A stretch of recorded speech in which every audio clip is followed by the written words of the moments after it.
but that's it. Okay. There may be a few others joining us, so I'm going to just give it a couple minutes more, and then we'll get started. That's fine. And while you're doing that, I will try to see if I can figure out how to put this presentation in the chat. Okay.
We'll catch them. Yeah, okay. Okay, I have us 3 minutes after the meeting start time, so I think I will convene us. Oh, good. In the chat, I think Barbara has given us a link. Yeah, I'm not clicking sure it that's now. gonna work, but Let's see if that worked.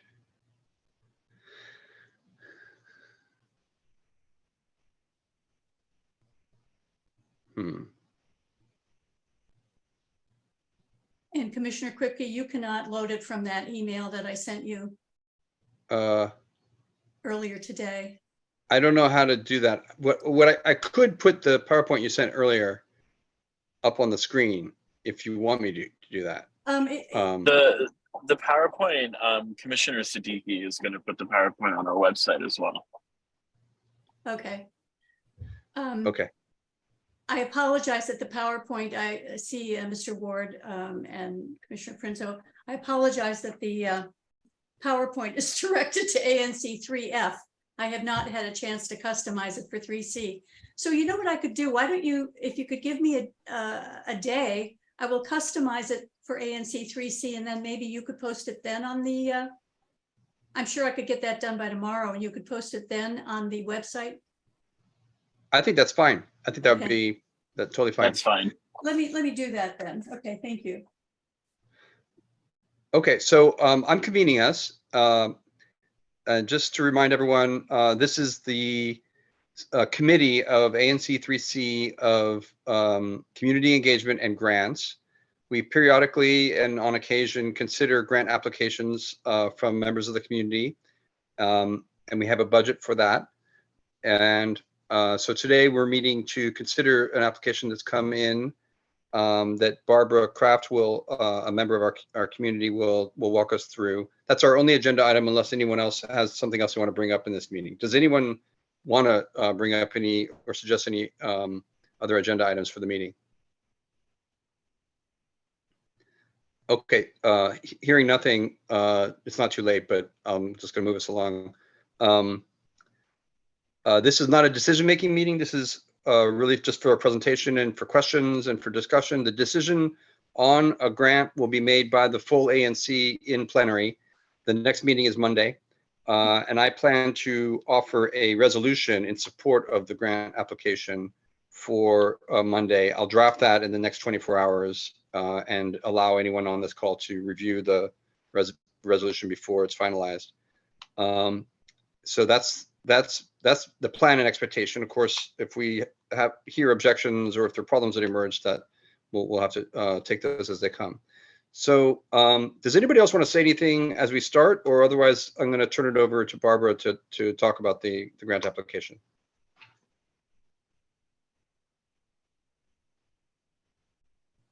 Okay, Barbara, take us away. Thank you. Thank you, commissioners. Thank you so much for this opportunity.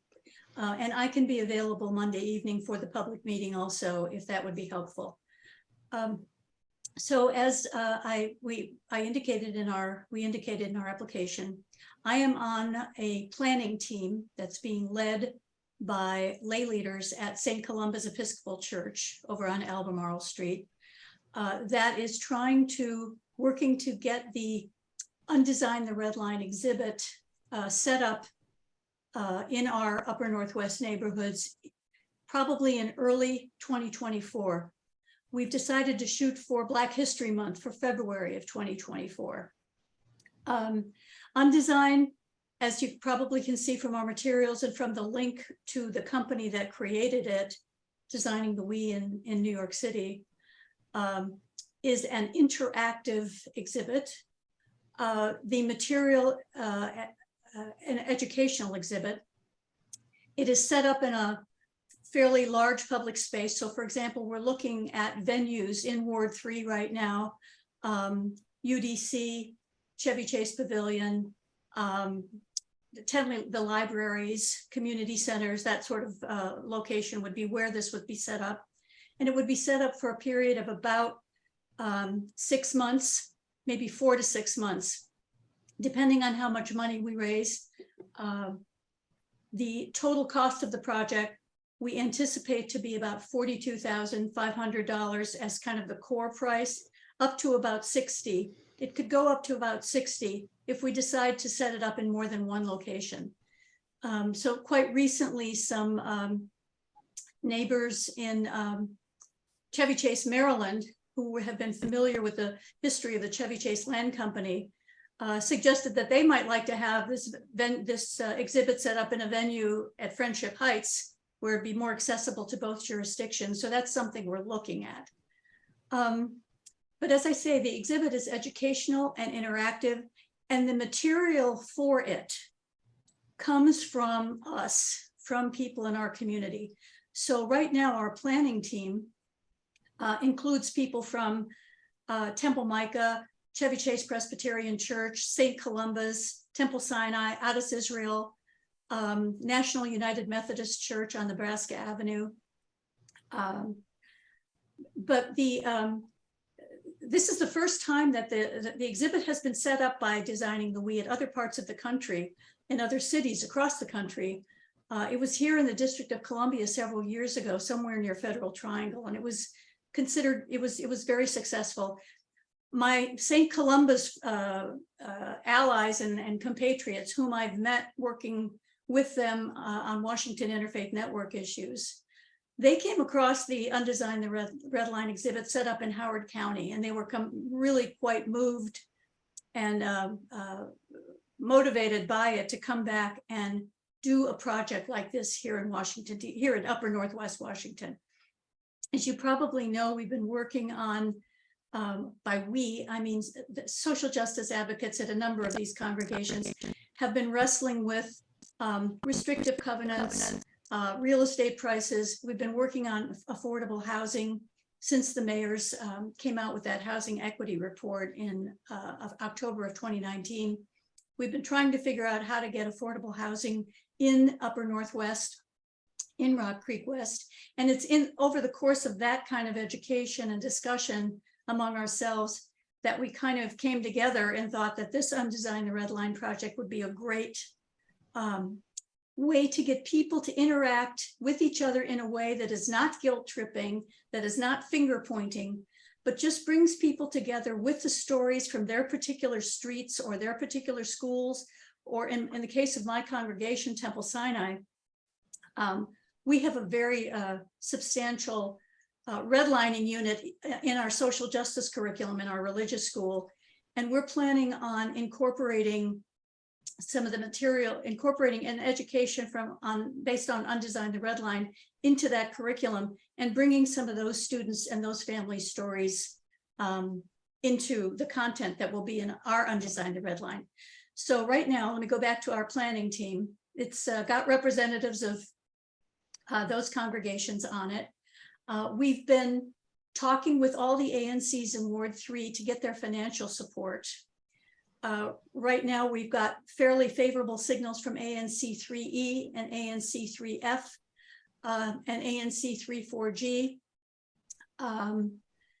And we've also gotten support from a bank. We're talking with some more real estate companies and some mortgage banking association. We're talking with schools, Georgetown Day, American University, the University of the District of Columbia Law School, and the other school here on the Van Ness campus, and trying to get them not only to contribute money to our pot, our $42,500 to $60,000 pot, but also to be involved in the content that the exhibit is actually going to display when it goes up in February. So just for example, we know that there are some really interesting stories around Reno City and Fort Reno and around Lafayette School and the Lafayette Pointer Property and Recreation Center. There's other histories in Upper Northwest that we've begun to get people to come forth and talk with us about. And ultimately our planning team, and this is a requirement, I should say, of an element of the Designing the We process, we will have a community advisory group that we will stand up either the end of the summer or sometime this fall, which will really be the face of this project when it opens in February of 2024. And we would like to see on the community advisory group, perhaps members of our ANCs, perhaps teachers, our historian, some of the historians who live in our area. I'm trying to remember the name of that wonderful guy who has done the history of Fort Reno. It'll come to me in a moment. Neil Flanagan. Yeah, thank you, Bob. Neil Flanagan.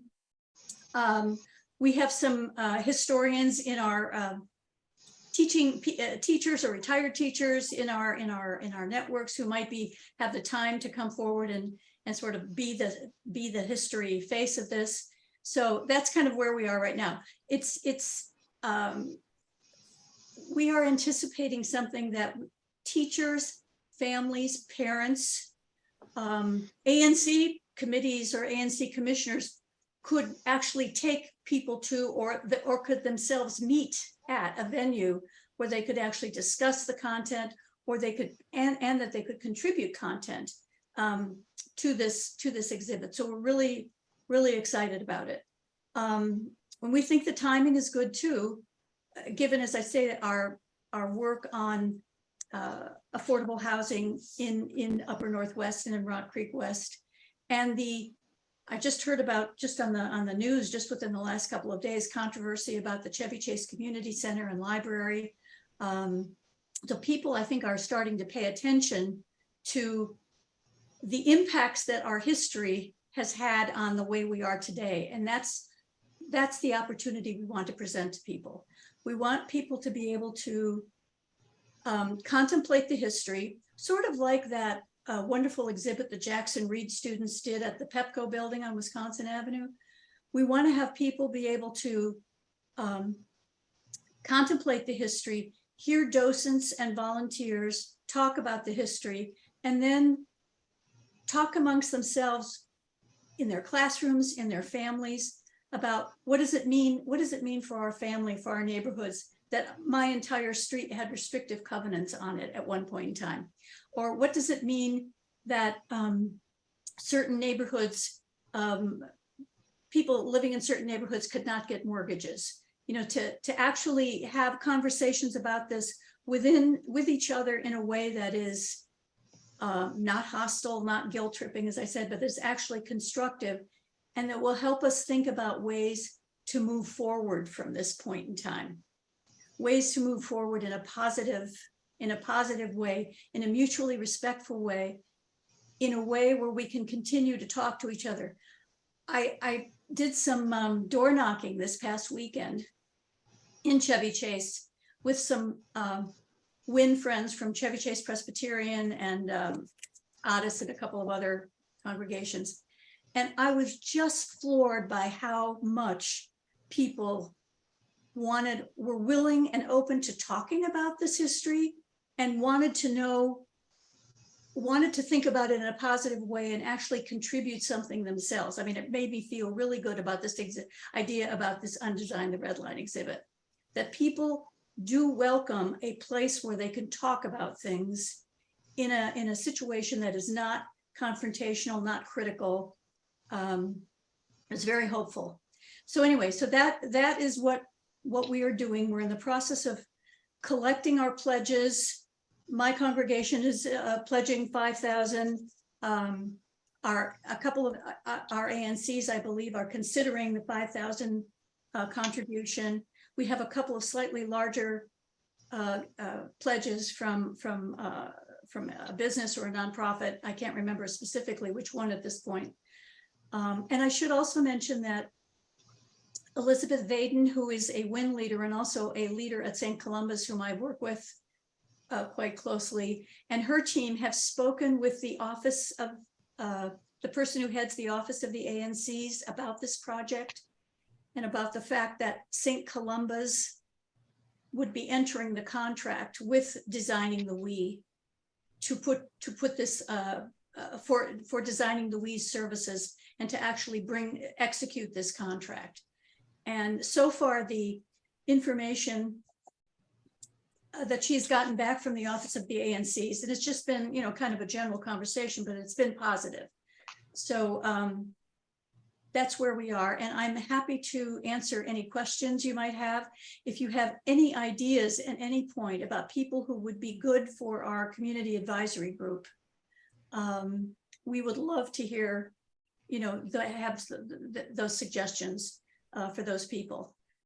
People who would be interested in this topic and who would be, I don't see that it's going to be incredibly time consuming, but people who would be willing to talk about it in their networks, and perhaps, be there, commit to be there at the exhibit when it opens in February, a minimal amount of time.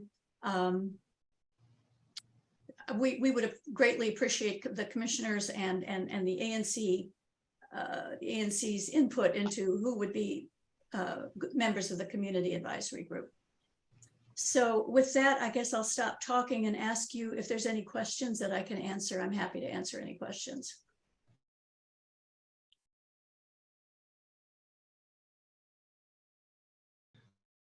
Great. I have questions, but let me already just froze up. I hope you can still hear me. So let me put the floor open first to commissioners and then to other participants. I see you, Rick. Rick, do you want to ask something? Sure. Thanks, Barbara. Thank you for the presentation. Just one question: does your budget contemplate that a significant share will go for space or facilities rental? I apologize for the noise in the background. And is there a chance that that portion can be contributed in kind by an organization that has the space, or ideally by the district government? Mm-hmm. So far, that's exactly what we're looking at. Is an organization like Friendship Heights Alliance or one of its developer members, or the district government contributing the space? And so far, we've gotten very good feedback on that.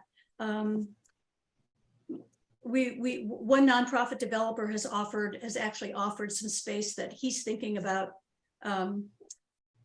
using, and so far there is no one has said that we have to pay any rent or contribute any money for this. Yeah, the district is going to make its libraries, etc., available if we decide to go that route.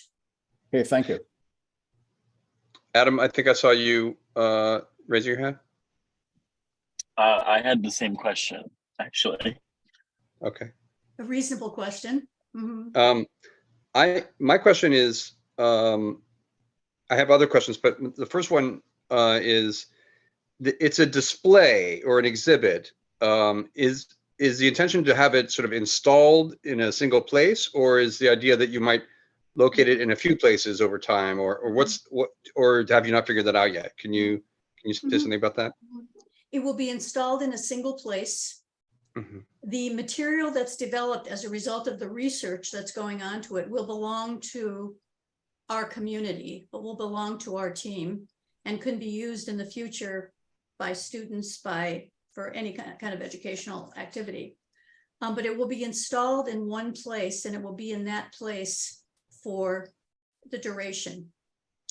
A couple of cities and communities that have put on the Undesign the Redline elsewhere in the country have put it up at 2 places, and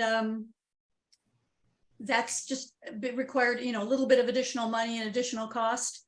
But our plan at this moment in time is to have it put up at have the exhibit standing at one place in Ward 3 for its duration.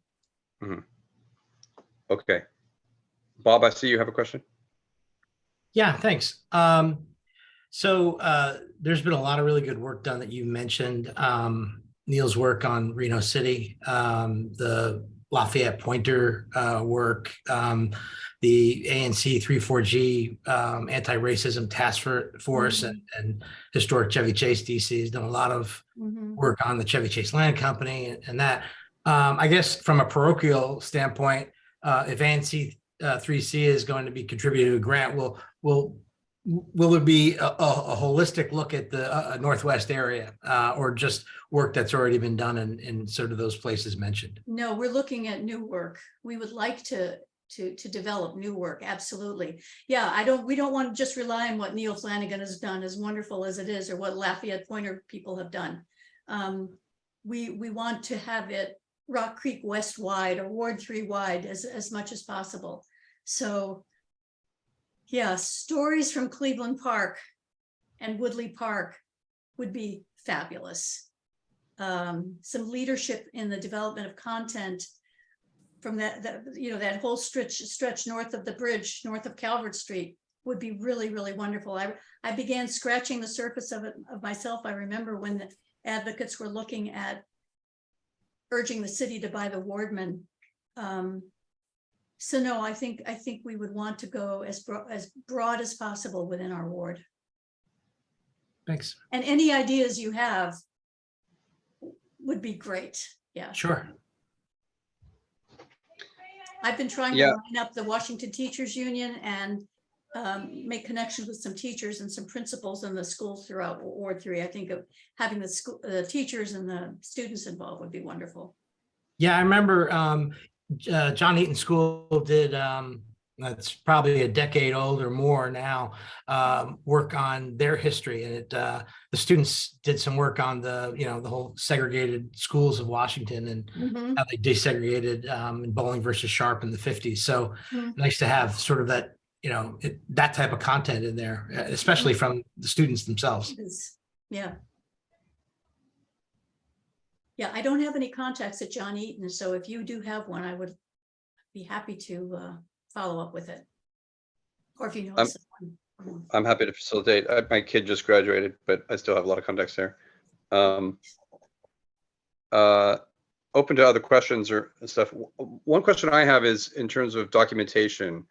For me, there's a value in the work, but I'm interested in what the end result, or what does it look like at the end? Is there a paper or like a pop-up that you can use, or like at the end of it, is there what do we have at the end of it? Is there something that we'll have that we can continue to use or refer to in the future? There will be papers, there will be photographs, there will be videos of presentations that have been given there by the docents or by other people, historians.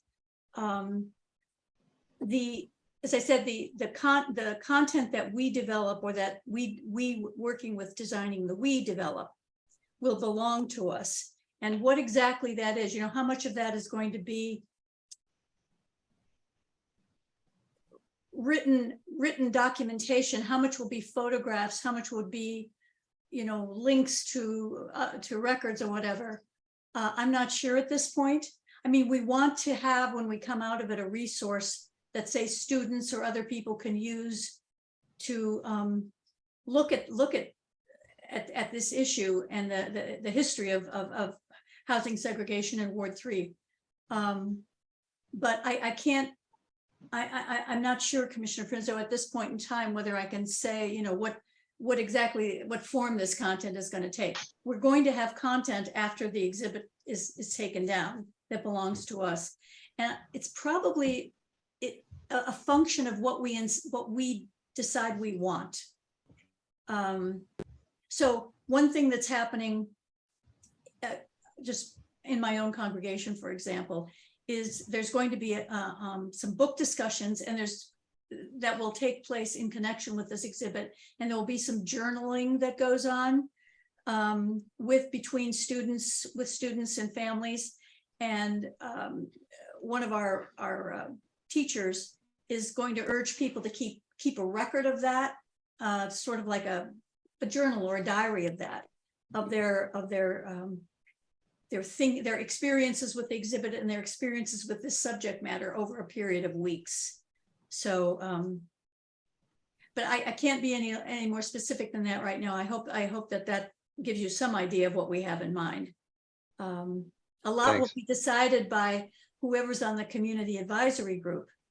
So if we put a Neil Flanagan on the community advisory group, and I'm not saying that hasn't even come up yet, but if you put someone like that on there, you know, we may get a different work product out of all our efforts than if we say we put some economists from the Mortgage Bankers Association on there. So it's still a work in progress. Okay. Okay, thanks. Other questions?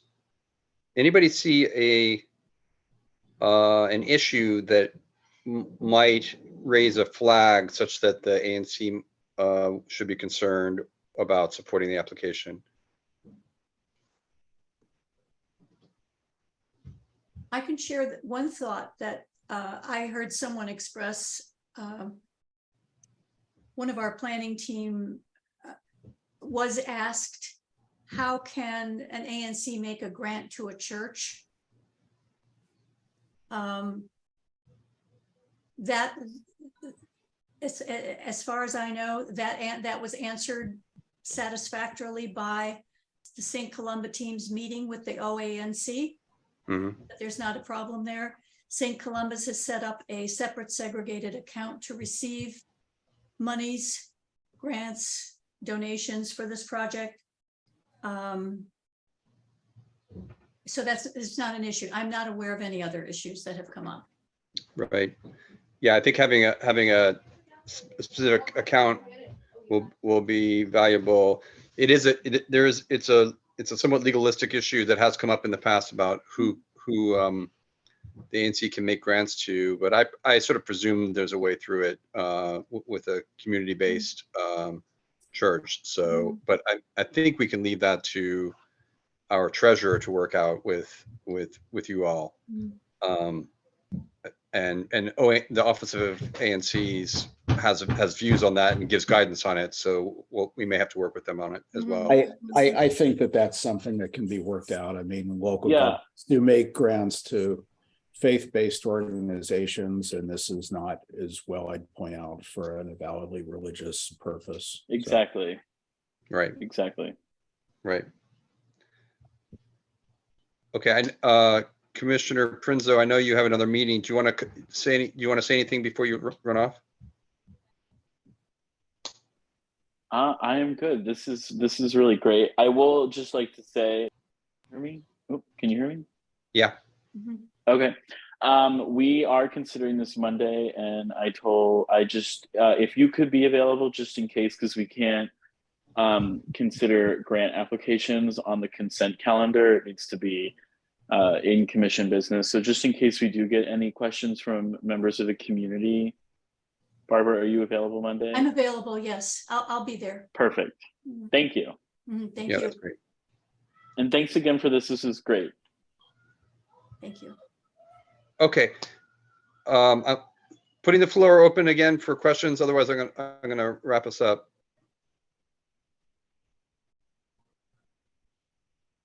Okay, so thanks again, Barbara, to you and the planning committee and so forth for pulling this together. I'm quite excited about it. I think it'll be a really cool project and a chance to have useful and important conversations on these issues for our community and across